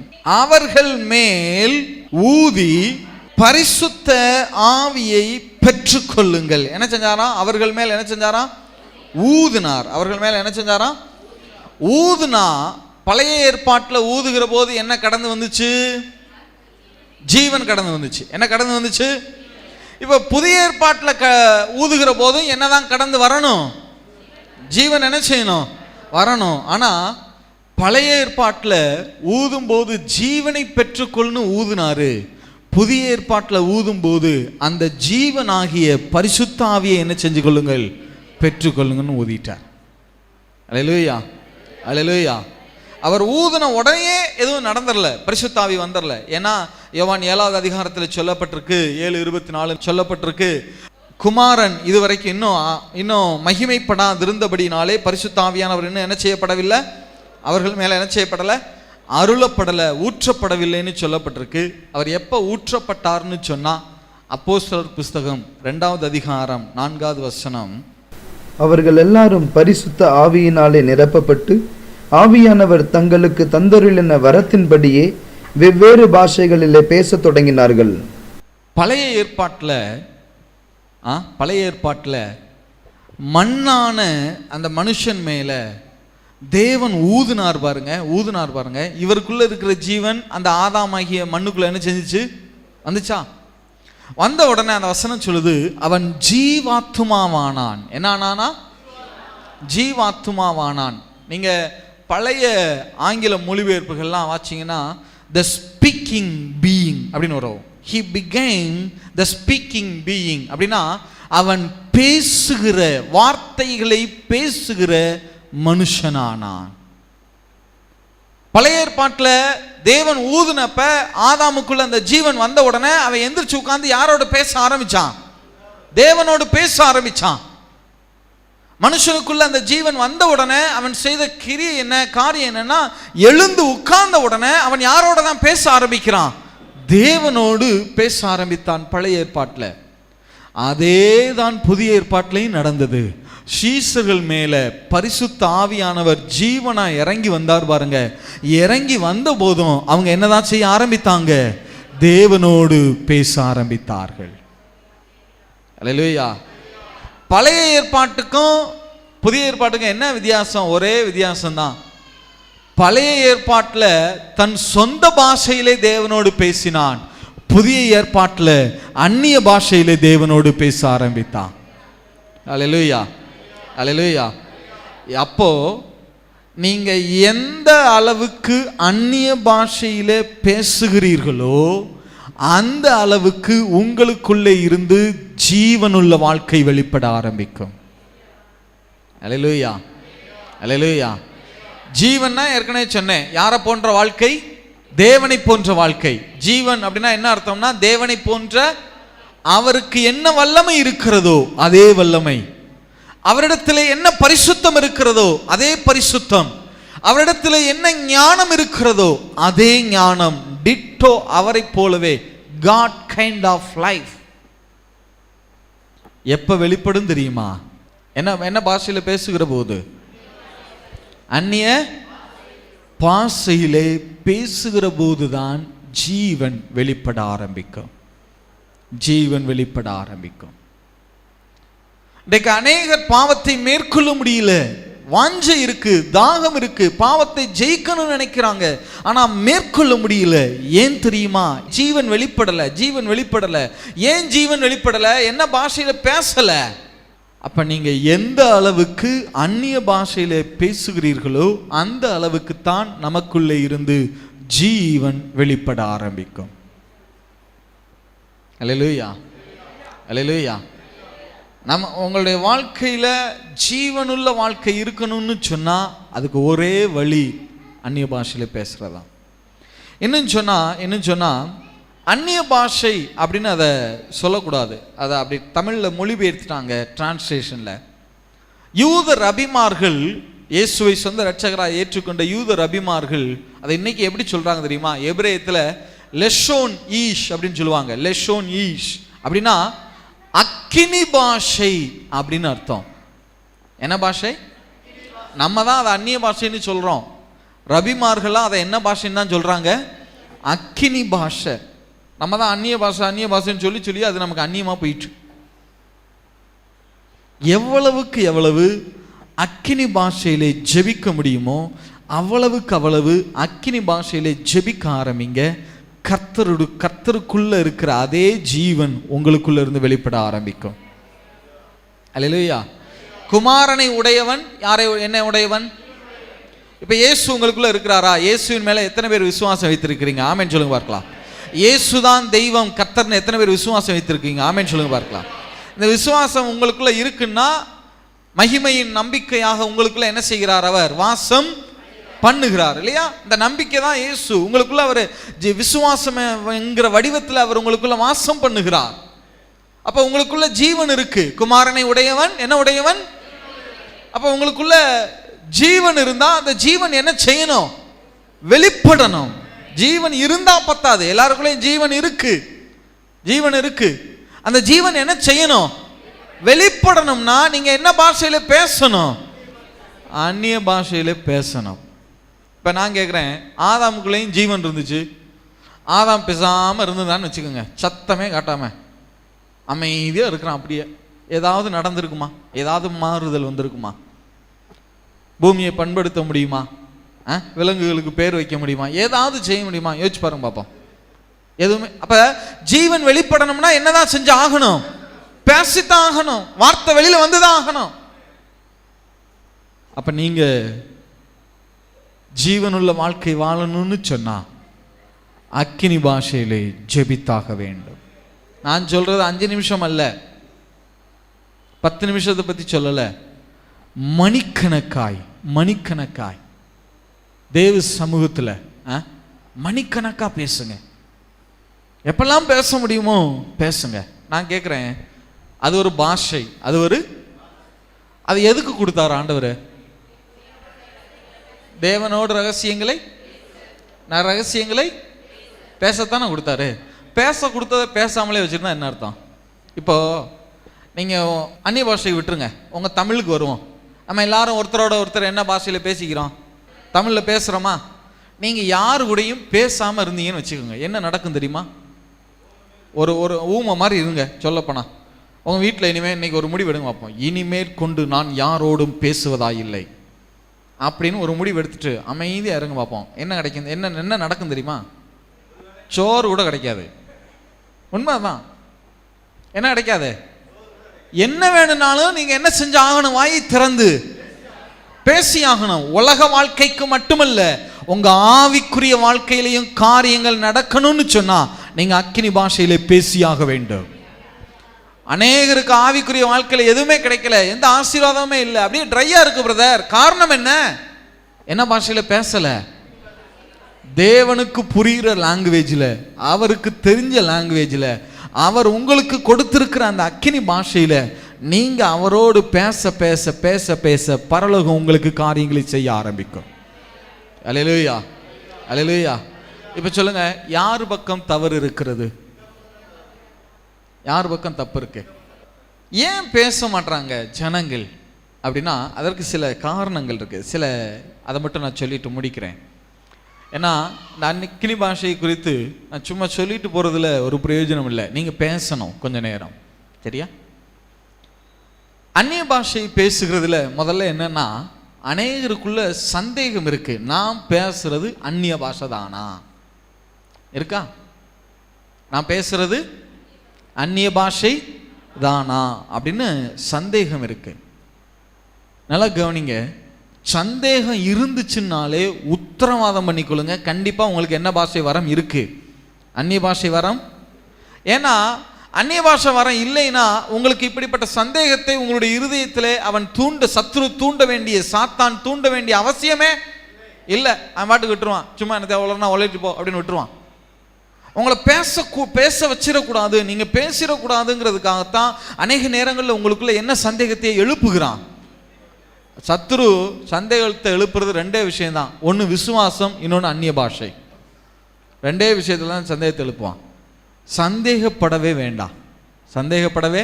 வேண்டாம். உங்களுக்கு கொடுக்கப்பட்ட லாங்குவேஜை நல்லா பேசுங்க. சில பேர் என்ன நினைக்கிறதுனா, பிரதர் அர்த்தம் சொன்னா தான் பிரதர் பேசணும். என்ன சொன்னா தான்? வியாக்கியான வரம் இல்லைன்னா என்ன செய்யக்கூடாது? முதல்ல 1வது பாஸ் பண்ணுங்க, சரியா? டிகிரி வாங்குறதெல்லாம் என்ன செய்யலாம், அப்புறம் பார்க்கலாம், சரியா? முதல்ல நீங்க வார்த்தைகளை பேசணும். அந்த வார்த்தைகள் இன்னும் வாக்கியங்களா செழுமையாகணும். அது செழுமையான பிறகு நீங்க என்ன பேசுறீங்கிறது உங்களுக்கு அதனுடைய அர்த்தம் சொல்லப்படும். அதற்கு பிறகுதான் மற்றவர்கள் பேசுகிற பாஷைக்கு உங்களால் வியாக்கியானம் என்ன செய்ய முடியும், சொல்ல முடியும். அதுவும் மற்றவர்கள் பேசுகிற பாஷைக்கு வியாக்கியானம் சொல்றதுன்னா அதுக்கு ரொம்ப முதிர்ச்சி தேவை. ஏன்னா அவங்க பேசுற எல்லாத்தையும் என்ன செஞ்சிடக்கூடாது, நம்ம உடனடியா வெளிப்படுத்தி விட முடியாது. இப்போ உதாரணத்திற்கு ஒரு சகோதரர் அந்நிய பாஷை பேசுறாருன்னு வச்சுக்குவோம். ஒரு சகோதரர் அந்நிய பாஷை பேசுறார், நான் அதுக்கு வியாக்கியானம் சொல்கிறேன். இப்போ அந்த சகோதரர் அந்நிய பாஷை பேசும்போது என்ன சொல்கிறாருன்னா, இங்கே இருக்கிற ஒரு சகோதரரை காட்டி இவரும் இவருடைய மனைவிக்கும் சண்டை வரப்போகுது, 2 பேரும் விவாகரத்து செய்கிற அளவுக்கு போகிறாங்க, அதுக்காக நான் ஜெபிக்கிறேன்னு அவர் ஜெபிக்கிறார். இதை நான் பகிரங்கமாக வியாக்கியானப்படுத்தலாமா?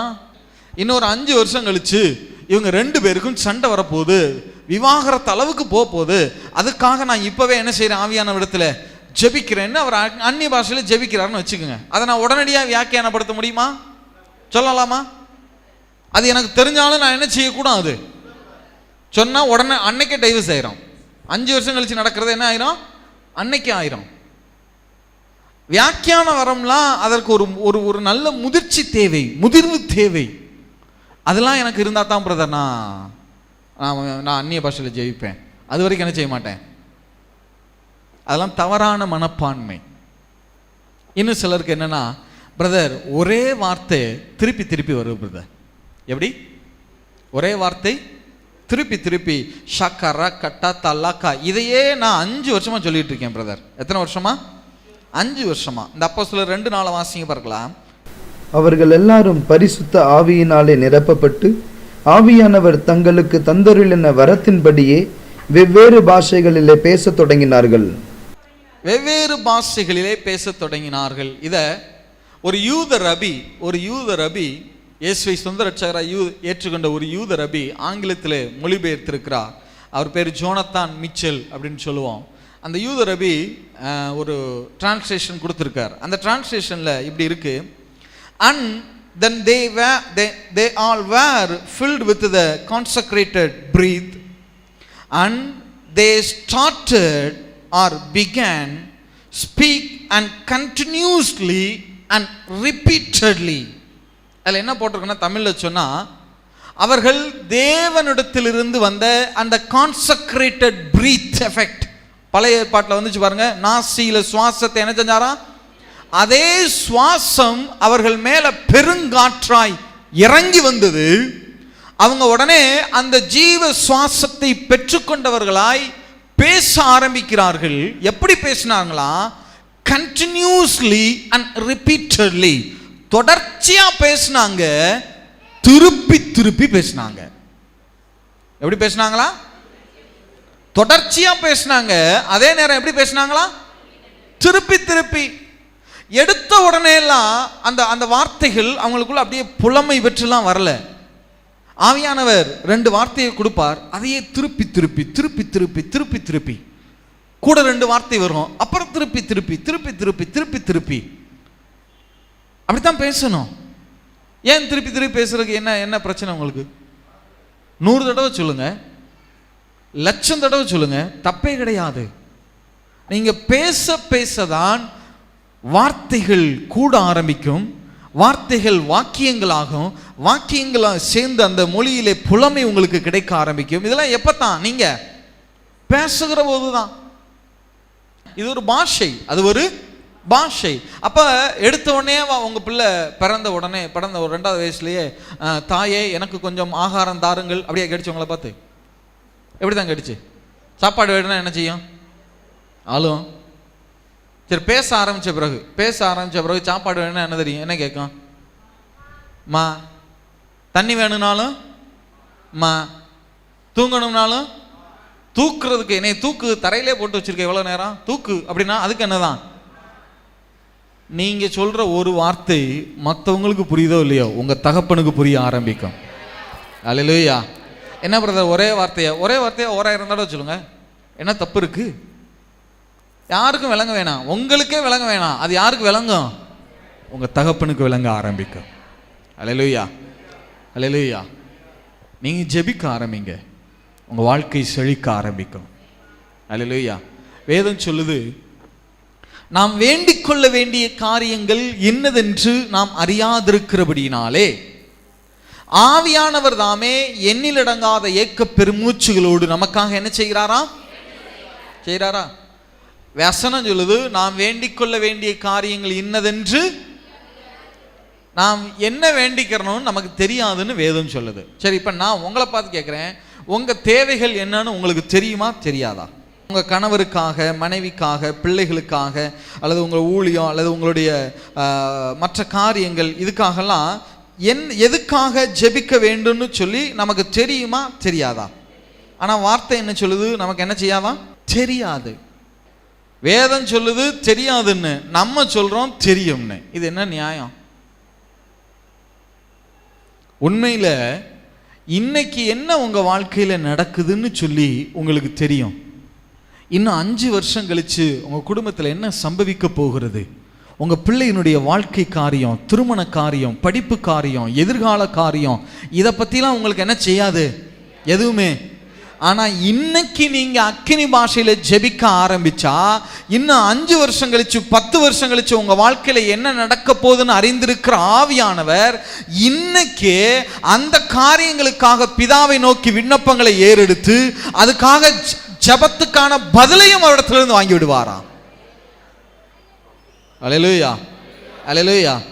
அப்போ 5 வருஷம் கழிச்சு ஏன் குழப்பம் நடக்குதுன்னா, இன்னைக்கு நீங்க என்ன செய்யல. இப்ப 5 வருஷம் கழிச்சு உங்க வாழ்க்கை அமைதியுள்ளதா இருக்கணும்னா இன்னைக்கு நீங்க என்ன செய்தாக வேண்டும்? Am I right? ஜெபிங்க. நீங்க ஜெபிக்க ஜெபிக்க காரியங்கள் நடக்க ஆரம்பிக்கும். பிரதர், அப்ப சொந்த பாஷையில் ஜெபிக்கவே வேணாமா? பிரதர், சொந்த பாஷையில் ஜெபிச்சிங்கன்னா எவ்வளவு நேரம் ஜெபிப்பீங்க? உங்க தேவைகளுக்காக எல்லாம் சொல்லணும். கணவருக்காக, மனைவி, பிள்ளைகள், வீடு, கடை எல்லாம் ஜெபிக்கணும். எவ்வளவு நேரத்தில் ஜெபிச்சிடலாம் சொல்லுங்க பார்ப்போம்.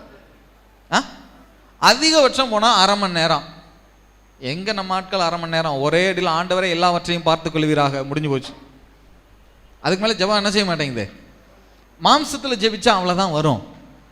ஆவியில் ஜெபிக்க ஆரம்பிங்க. அல்லேலூயா. மாம்ச முயற்சி அற்ப பிரயோஜனம் உள்ளது. ஆவியில ஜெபிக்க ஆரம்பிங்க, காரியங்கள் நடக்க ஆரம்பிக்கும். அல்லேலூயா, அல்லேலூயா. நீங்க எவ்வளவுக்கு எவ்வளவு அக்கினி பாஷையிலே நீங்க ஜெபிக்கிறீங்களோ அவ்வளவுக்கு அவ்வளவு உங்கள் வாழ்க்கையிலே காரியங்கள் நடக்க ஆரம்பிக்கும். ஏசாயா புஸ்தகம் 28:11 வாசிங்க பார்க்கலாம். பரியாச உதடுகளினாலும் அந்நிய பாஷையினாலும் இந்த ஜனத்தோட பேசுவார். அந்நிய பாஷையினாலும் பரியாச உதடுன்னு இருக்கு இல்லையா? நீங்க அதை கத்தோலிக்க தமிழ் மொழிபெயர்ப்பில் வாசிங்கன்னா ரொம்ப அழகா டிரான்ஸ்லேட் பண்ணியிருப்பாங்க. குளறிய பேச்சுடையோர். என்ன பேச்சா?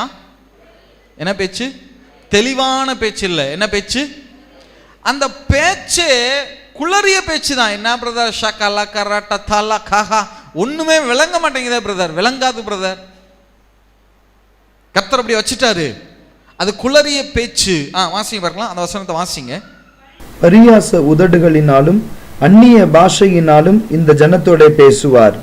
இதுவே நீங்கள் இளைத்தவனை இளைப்பார பண்ணத்தக்க இளைப்பாறுதல், இதுவே ஆறுதல் என்று அவர்களோட அவர் சொன்னாலும் கேட்க மாட்டோம் என்கிறார்கள்.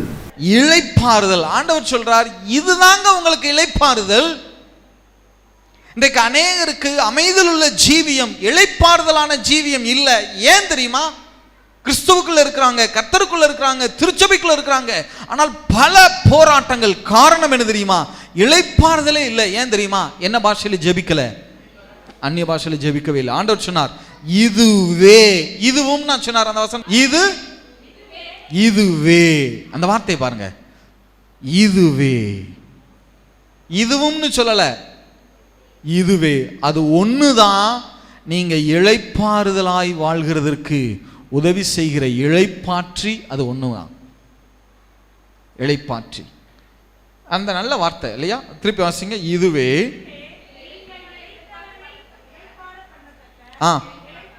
இளைப்பாறுதல், இதுவே ஆறுதல் என்று அவர்களோட அவர் சொன்னாலும் என்ன செய்ய மாட்டோங்கிறாங்களா? இதைத்தான் நானும் சொல்றேன். எவ்வளவோ சொன்னாலும் கேட்க மாட்டோங்கிறாங்க பிரதர். ஆண்டவரே சொன்னார், என்னப்பா இவ்வளவு சொல்றேன், இதுதான் இளைப்பாறுதல்னு, ஜீவனை நான் இப்படித்தான் வச்சிருக்கிறேன் அவங்களுக்குள்ளேன்னு சொல்றேன், என்ன செய்ய மாட்டாங்க. ஆனா நீங்க கேட்பீங்கன்னு நான் நம்புறேன். அல்லேலூயா, அல்லேலூயா. பேச ஆரம்பிங்க. புதிய ஏற்பாட்டில் இருக்கிறதுலையே ரொம்ப நல்ல மினிஸ்ட்ரி பண்ணது யார் தெரியுமா? பல திருச்சபைகளை ஸ்தாபித்து வல்லமையா ஊழியம் பார்த்தது யார் தெரியுமா? பவுல் தான். ஏன் பவுல் அப்படி மினிஸ்ட்ரி பண்ணார் தெரியுமா? அதே பவுல் தான் சொன்னாரு, உங்கள் எல்லாரை பார்க்கிலும் அதிகமாய் நான் பாஷைகளை பேசுகிறேன். எப்படியா? அவங்களுக்கு நல்ல கவனிங்க அந்த வார்த்தை, உங்கள் எல்லாரை பார்க்கிலும். அதாவது ரபிகள் என்ன சொல்றாங்கன்னா, புதிய ஏற்பாட்டு ஜபங்கள் 99% அந்நிய பாஷையில தான். எப்படியா? புதிய ஏற்பாட்டு ஜபங்களின் 99% எதுல தான் இருந்துச்சான்? அந்நிய பாஷையில தான். பவுலும் பேசினாரு, பிலிப்பும் பேசினாரு, யோவானும் பேசினாரு. இப்ப பவுல் சவால் விட்டு சொல்றாரு பாருங்க, நீங்க பேசலன்னு சொல்லலங்க, நீங்களும் பேசுறீங்க. உங்கள் எல்லாரை பார்க்கிலும் அதிகமாய் நான் பாஷைகளை அதிகமா பேசினாரு, அதிகமா மினிஸ்ட்ரி பண்ணாரு. எவ்வளவு பேச முடியுமோ அவ்வளவு பேசுங்க. 2வது அதிகாரம் 41 வாசிங்க பார்க்கலாம். அவனுடைய வார்த்தையை சந்தோஷமாய் ஏற்றுக்கொண்டவர்கள் ஞானஸ்நானம் பெற்றார்கள். அன்றைய தினம் ஏறக்குறைய 3000 பேர் சேர்த்து கொள்ளப்பட்டார்கள். எத்தனாயிரம் பேரா? வசனத்தை சந்தோஷமாய் ஏற்றுக்கொண்டவர்கள் எத்தனாயிரம் பேரு? 3000 பேரா? இப்ப நான் கேட்கிறேன், வசனத்தை ஏற்றுக்கொண்டவர்கள் 3000 பேர்னா வசனத்தை கேட்டவர்கள் எத்தனாயிரம் பேரு? வசனத்தை ஏற்றுக்கொண்டவங்களே எத்தனை பேரு? 3000னா வசனத்தை கேட்டவர்கள் எத்தனாயிரம் பேர் இருந்திருப்பாங்க? குறைஞ்சபட்சம் எத்தனாயிரம் பேர் இருந்திருக்கணும்? சரி, குறைஞ்சது 10,000 வச்சுக்கிறோம். வேத பண்டிதர்கள் சொல்லுவாங்க 25,000 பேர் அங்கே கூடி வந்திருந்தாங்க அப்படின்னு சொல்லுவாங்க. சரி, நம்ம கணக்கு 10,000 எடுத்துக்கிடுவோம். நான் கேட்குறேன், இந்த 10,000 பேரையும் இங்கே கூட்டி சேர்த்தது யார்? எந்த டிவியில் பேதுரு அனௌன்ஸ்மெண்ட் பண்ணாரு? வாட்ஸ்அப், ஃபேஸ்புக், ட்விட்டர், எதில் எந்த ரேடியோவில் அனௌன்ஸ்மெண்ட் பண்ணாரு? எத்தனை ட்ராக்ஸ் கொடுத்தாங்க? எத்தனை கைப்பிரதி கொடுத்தாங்க? அவங்க ஒண்ணுமே செய்யல. ஜீவ சுவாசம் பெருங்காற்றாய் இறங்கி வந்தது. நிரப்பப்பட்ட போது அவங்க அக்கினி பாஷையிலே ஜெபிக்க ஆரம்பித்தாங்க. ஆவியானவர் ஆத்மாக்களை அழைத்து கொண்டு வர ஆரம்பித்தார். அல்லேலூயா. திருச்சபையா சேர்ந்து டங்ஸ்ல ஜெபிக்க ஆரம்பிங்க, அக்கினி பாஷையில ஜெபிக்க ஆரம்பிங்க. நீங்க இங்க உட்கார்ந்து ஜெபிச்சா கர்த்தர் காடைகளை கொண்டு வந்து குவிக்க ஆரம்பிப்பா. அல்லேலூயா, அல்லேலூயா. இதெல்லாம் பாஸ்டர் தான் சொல்லணும், ஆர்கனைஸ் பண்ணணும் அப்படிலாம் நீங்கள் நினைக்காதீங்க. நீங்கள் கூடி வருகிற போதெல்லாம் அக்கினி பாஷையில் என்ன செய்ய ஆரம்பிங்க? ஜெபிக்க ஆரம்பிங்க. அது பாஷையே அக்கினி பாஷை. நீங்கள் ஜெபிச்சிங்கன்னா அக்கினி உங்கள் எல்லைகள் எல்லாவற்றிலும் பற்றி எரிய ஆரம்பிக்கும். அந்த பக்கம் சத்ரு தலை வச்சேன்னு இப்போ என்ன செய்ய முடியாது. நீங்கள் ஜெபிக்க ஆரம்பிங்க. பெண்களாக கூடுகிற போது கொஞ்ச நேரம் உங்கள் சொந்த பாஷையில் ஜெபிச்சுட்டு மீத நேரத்தை அக்கினி பாஷையில் ஜெபிக்க ஆரம்பிங்க. டங்ஸ் டேன்னு ஒரு டே ஃபிக்ஸ் பண்ணுங்க. ஒரு புதன்கிழமையோ ஒரு செவ்வாய்க்கிழமையோ ஒரு சாயங்கால நேரத்தில், நல்ல குளுமையான நேரத்தில் ஒரு 1 hour கூடி எல்லாரும் சேர்ந்து எத்தனை பேர் வர்றாங்களோ வற்புறுத்த வேண்டாம். 4 பேரோ 5 பேரோ எத்தனை பேர் கூடுகிறார்களோ சேர்ந்து 1 மணி நேரமோ வேற ஸ்தோத்திரம் அல்லேலூயா அதெல்லாம் சொல்ல வேண்டாம். நல்லா ஃபேனை போட்டுக்குங்க, வாக் பண்ணுங்க, நடங்க. சில பேர் என்ன செய்யறதுன்னா, நான் ஜெபிக்க போறேன் பிரதர், இன்னையிலிருந்து அந்நிய பாஷையில் ஜெபிக்கிறேன், முழங்காலே நின்று ஜெபிக்கிறேன்னா இல்லையா பார் அப்படின்னு சொல்லிட்டு முழங்கால் போட்டு 10வது நிமிஷம் பொத்துன்னு விழுந்துடுறது. அப்படிலாம் செய்யாதீங்க. மாம்சத்துலலாம் முயற்சி என்ன செய்ய வேண்டாம், பண்ண வேண்டாம். நல்ல சேரில் உட்காந்துக்குங்க, கால் வலிச்சா. அநேக நேரங்களில் நான்லாம் நீண்ட நேரம் ஒரு நாளைக்கு 7 மணி நேரம் 8 மணி நேரம்லாம் கிளாஸ் எடுக்கிறது உண்டு. நிற்க முடியாது. கட்டியில் என்ன செஞ்சுட்டே தான் பேசுறது, படுத்துட்டே பேசுறது. தப்பே இல்லை, பேசுங்க. சமைக்கும்போது பேசுங்க. சர்ச்சுக்கு வருகிற போது நல்லா வாக் பண்ணுங்க, வாக் பண்ணிகிட்டே பேசுங்க. டங்ஸில் ஜெபிச்சுட்டே இருங்க. பேசணுன்னு உடனே சிலர் என்ன செய்யணும், அப்படியே கத்துன்னு கத்துறது. கொஞ்ச நேரத்தில் வெண்டாவி எடுத்து அப்படிலாம் செய்ய வேண்டாம். உங்கள் சத்தம் உங்களுக்கு என்ன செஞ்சால் போதும், கேட்டால் போதும்.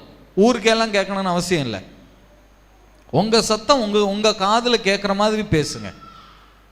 ஒரு நாள் ஃபிக்ஸ் பண்ணுங்க, அது பெரிய மாற்றங்களை கொண்டு வர ஆரம்பிக்கும். அல்லேலூயா. சரி, நான் நிறைவு பகுதிக்கு வருகிறேன். யோவான் சுவிசேஷம் 7:38-39 வேத வாக்கியம் சொல்லுகிறபடி, என்னிடத்தில் விசுவாசமாய் இருக்கிறவன் எவனோ அவன் உள்ளத்திலிருந்து ஜீவ தண்ணீருக்குள்ள நதி ஓடும் என்றார். தம்மை விசுவாசிக்கிறவர்கள் அடைய போகிற ஆவியை குறித்து இப்படி சொன்னார். இயேசு இன்னும் மகிமைப்படாதிருந்தபடியினால் பரிசுத்த ஆவி இன்னும் அருளப்படவில்லை.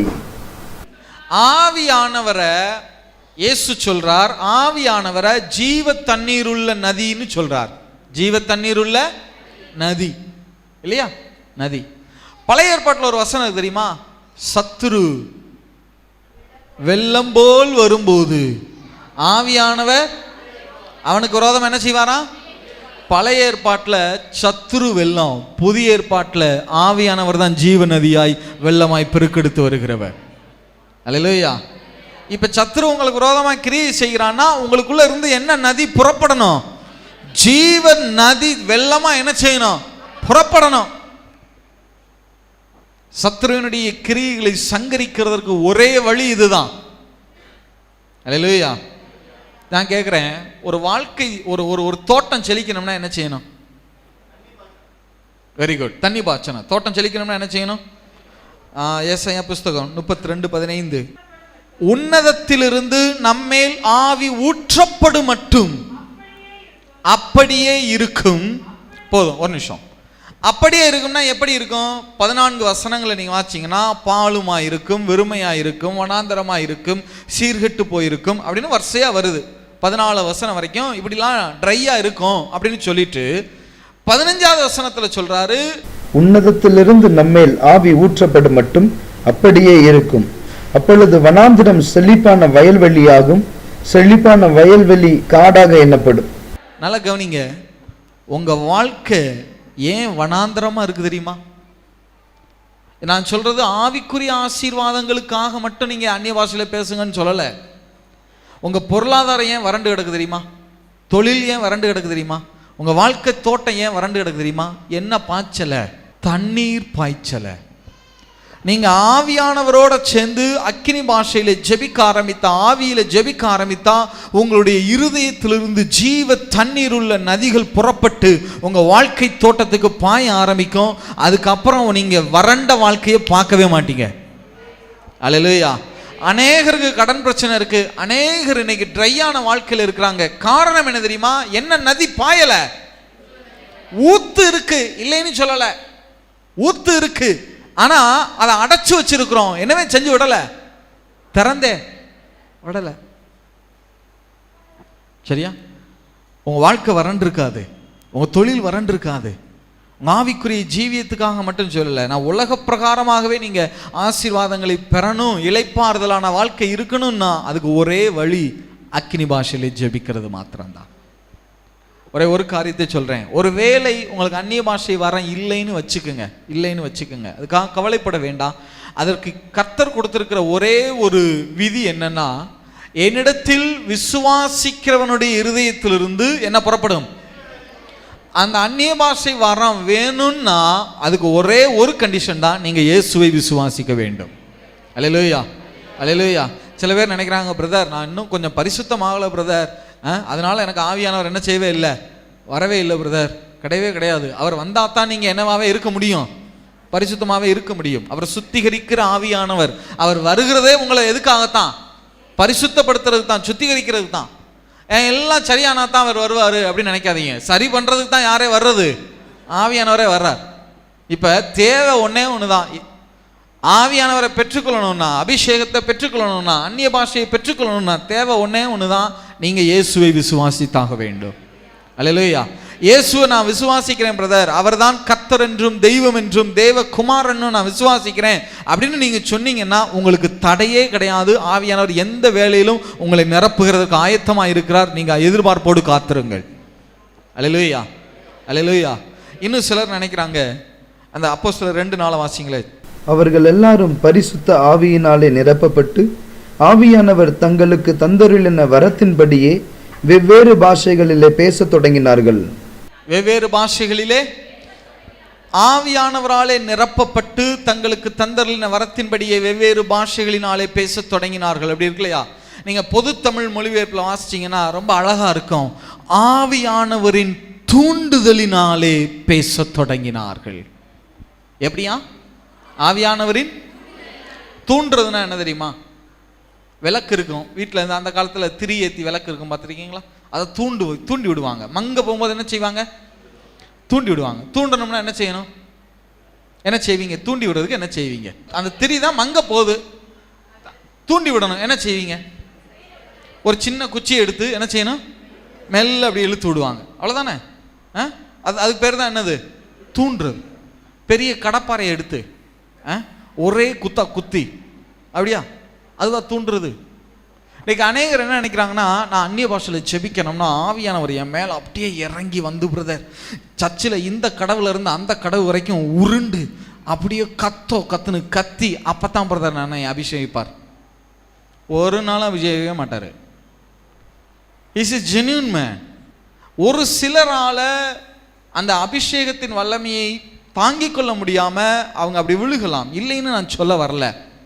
ஆனா உங்க எல்லாரையும் விழுக வைக்கிறதுக்கு அவர் வரல, விழ பண்ணுகிறதற்கு ஆவியானவர் அல்ல. ஆவியில நம்ம எழுப்புகிறதுக்கு தான் யாரே வர்றது? ஆவியானவர். விழுகணும் பிரதர், தொம்முன்னு விழுகணும், ஏதாவது அப்படியே டிவைனா அதாவது நடக்கணும் அப்படியெல்லாம் அல்ல. மைல்டா உங்களை தூண்ட தான் செய்வார்.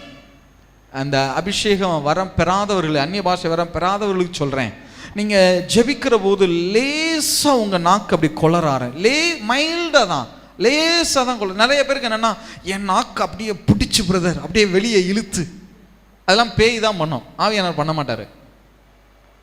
நல்லா கவனிங்க, இதெல்லாம் சும்மா எக்ஸ்ட்ராடினரியா திங்க் பண்ணக்கூடாது. ஆவியானவர் ரொம்ப சாஃப்ட் மேன், ரொம்ப மைல்டா லேசா உங்க நாவு கொளரும். பார்த்துருக்கீங்களா? அது கொளருச்சுன்னா, பெறாதவர்களுக்கு கொளருச்சுன்னா உங்கள் நாவல் அந்நிய பாஷையை வைக்கிறார்னு அர்த்தம். பெற்றவர்களுக்கு கொளருச்சுன்னு சொன்னா புதிய வார்த்தைகளை வைத்துக் கொண்டிருக்கிறார்னு அர்த்தம். அல்லேலூயா, அல்லேலூயா. இப்ப எழுந்து நிற்க போறோம். ஒரு யூனிவர்சிட்டியில, இதை மட்டும் சொல்லிடுறேன் அப்புறம் ஜெபிங்க. ஒரு யூனிவர்சிட்டியில அந்நிய பாஷைனா என்னன்னு ரிசர்ச் பண்ண முடிவு செய்தாங்க. அப்போ ஒரு மிகப்பெரிய ஊழியக்காரரை அவங்க அழைத்து சொன்னாங்க, எங்களுக்கு நீங்க உதவி செய்யணும், நாங்க இந்த அந்நிய பாஷை குறித்து நாங்க ஆராய விரும்புகிறோம். சரி, நான் என்ன செய்யணும்? எங்கள் லேபுக்கு வாங்கன்னு அவரை ஒரு நாள் கூப்பிட்டாங்க. அவர் லேபுக்கு போனார். அங்கே எல்லா எக்யூப்மெண்ட்டும் ஆயத்தமாக இருந்துச்சு. அப்போ இவரை பெட்டில் படுக்க வச்சுட்டு இவருடைய பிரெயினை ஸ்கேன் பண்ண ஆரம்பித்தாங்க. இவருடைய மூளையை ஸ்கேன் பண்ணாங்க. ஸ்கேன் பண்ணிக்கிட்டு அவரை பார்த்து சொன்னாங்க, நீங்கள் இப்போ இங்கிலீஷில் ஜெபிங்க, உங்கள் ஓன் லாங்குவேஜில் ஜெபிங்க. அவர் தன்னுடைய ஓன் லாங்குவேஜில் ஜெபிக்க ஆரம்பித்தார். அப்போ அவருடைய பிரெயினை ஸ்கேன் பண்ணுறாங்க, அதெல்லாம் காட்டுறாங்க. யூடியூப்பில் அந்த வீடியோ இருக்குது, அதெல்லாம் காட்டுறாங்க. அந்த பிரெயின் நர்வ்ஸ்லாம் ரொம்ப ஆக்டிவேட்டாக இருக்குது, அந்த மூளையின் அந்த நரம்புகள்லாம் ரொம்ப ஆக்டிவேட்டாக இருக்குது. கொஞ்ச நேரம் ஜெபிச்சுட்டு அவரை பார்த்து சொல்கிறாங்க, இப்போ நீங்கள் அந்நிய பாஷையில் ஜெபிங்கன்னு. அவர் அந்நிய பாஷையில் ஜெபிக்க ஆரம்பிக்கிறார். ஒரு 10 நிமிடம் ஜெபிச்சுட்டு தொடர்ந்து ஜெபிச்சுட்டே இருக்கிறார். அவருடைய பிரெயின் நர்வ்ஸை அப்படியே அதை ஸ்கேன் பண்ணிகிட்டே இருக்கிறாங்க. அவருடைய அந்த சிந்தனை மண்டலம்னு சொல்லுவாங்க, ஃப்ரண்டல் லோபஸ், அந்த சிந்தனை மண்டலம், அந்த சிந்தனை மண்டலத்தினுடைய நரம்புகள் எல்லாம் அவர் அந்நிய பாஷையில ஜெபிக்க ஆரம்பித்த கொஞ்ச நேரத்தில் தன்னுடைய இயக்கத்தை நிறுத்த ஆரம்பிக்கிறது. டாக்டர்ஸுக்கு ஆச்சரியம், ஒரு மனிதனுடைய சிந்தனை மண்டலம் தன்னுடைய இயக்கத்தை என்னவே செய்யாது, நிறுத்தவே நிறுத்தாது வாழ்க்கை முழுவதும். ஆனால் இப்போ இவருடைய சிந்தனை மண்டலத்தை யார் கட்டுப்படுத்துறது, எப்படி இந்த நர்வ்ஸ் தன்னுடைய அந்த நரம்புகள் தன்னுடைய இயக்கத்தை எப்படி நிறுத்துதுன்னு அவங்களுக்கு என்ன செய்யல. அது கொஞ்சம் அந்த வீடியோவில் அப்படியே தெரியுது. அது கொஞ்சம் கொஞ்சமாய் நிறுத்தி டோட்டலாக தன்னுடைய அந்த இயக்கமே என்ன செஞ்சிருது. டாக்டர்ஸுக்கு ஆச்சரியம். அப்போ இப்போ இவரை யார் கண்ட்ரோல் பண்ணுறது, இவருடைய பாடியை யார் கண்ட்ரோல் பண்ணுறது, எந்த பவர் இப்போ இவரை ஆளுகை செய்யுது? அவங்க சொல்கிறாங்க, எங்களுக்கு எதுன்னே கண்டுபிடிக்க முடியல, என்ன பவர் இவரை ஆளுகை செய்யுதுன்னு எங்களுக்கு என்ன செய்ய முடியல.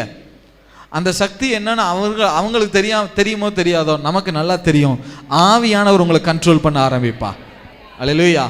இந்த ஜோனத்தான் மிச்சல் நியூ டெஸ்டமெண்ட்ல அது சொல்லப்பட்டிருக்கு, they were filled with the consecrated breath, they were controlled by the Holy Spirit.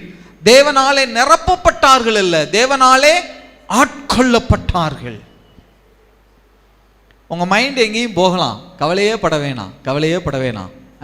தொடர்ந்து ஜெபிச்சுட்டே இருங்க.